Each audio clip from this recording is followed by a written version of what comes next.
My name is Thomas Adenall. I was born in Yorkshire, England, where I lived with my mom and my dad, and my brothers, Harry and Kenneth. In 1941, I was 16 and a half.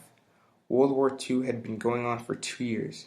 My brother Harry was conscripted into the army 2 years before, in 1939, when he was 20. Harry was already married and had left his wife at home to go and fight in North Africa. I began to feel that I should join too, to do my part, and so one morning I walked to the recruiting office to sign up. When I arrived at the recruiting office, I walked up to an army officer and told him I wanted to join. He asked me for my name and my age. I told him, "My name is Thomas William Adenall, and I'm 16, sir." He said, "You can't join the army. You're too young. Why don't you come back after lunch, when you're 18?" And so I did. I went and had lunch, and returned to the recruiting office. "How old are you, son?" said the officer. 18, sir," I said. "Come on in," said the officer, and just like that, I was a soldier. Soon after I left for an army training camp to learn how to be a soldier. I lived in camp for 6 weeks, but it felt like years because the harsh training was intended to turn boys and men into soldiers. I got up at 6 a.m. every day and learned to march, shoot, drill, and to work together with my new mates. It was harder because I was only 16, but I was committed in my decision to go. It wasn't easy to learn to be a good soldier, but I completed basic training and spent the first 2 years of my service in England, which seemed like an adventure to me. In 1943, I received word that my brother had been killed in action. He was 23. I hadn't seen him since he had left England 3 years before. I decided that then it was time to get into the action.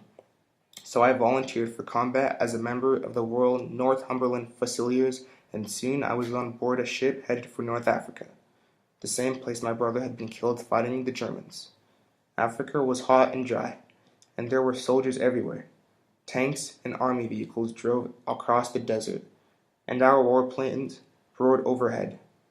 We fought hard to push the Germans out of North Africa, which we finally did. The war was still going on in Europe, though, and soon I was getting on another ship. This time I was headed to Italy, where the Germans and Italians had been building their defenses for years, waiting for us. We were taking the war to them. The fighting in Italy was very, very difficult. I fought hard, and so did my mates. I saw towns destroyed, and the people of Italy suffer in the destruction the war brought. We kept fighting hard. The Germans were tough soldiers. The fighting was fierce. Many men were killed. If we were going to win and free the people of Italy and to bring an end to the war, we had to be tough. And so we were. We kept fighting and liberated town after town from the Germans. The people were so grateful. We were glad to help. A few years ago, I met a man who is old now, but who was just a little boy when I and my unit freed his Italian town of Marianella from the Germans. He had never forgotten the British soldiers who had saved his town and country, and he hugged me and said thank you to me all these years later. I remember being there very well. It was in the fighting in Italy that I was awarded the military medal for my service.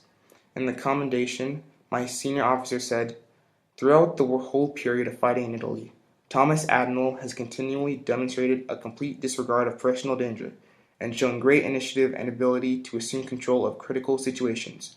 On one occasion, at Coriano, he took command of the platoon when the commander was wounded, and got the men into action under heavy mortar and artillery fire with great speed and effectiveness.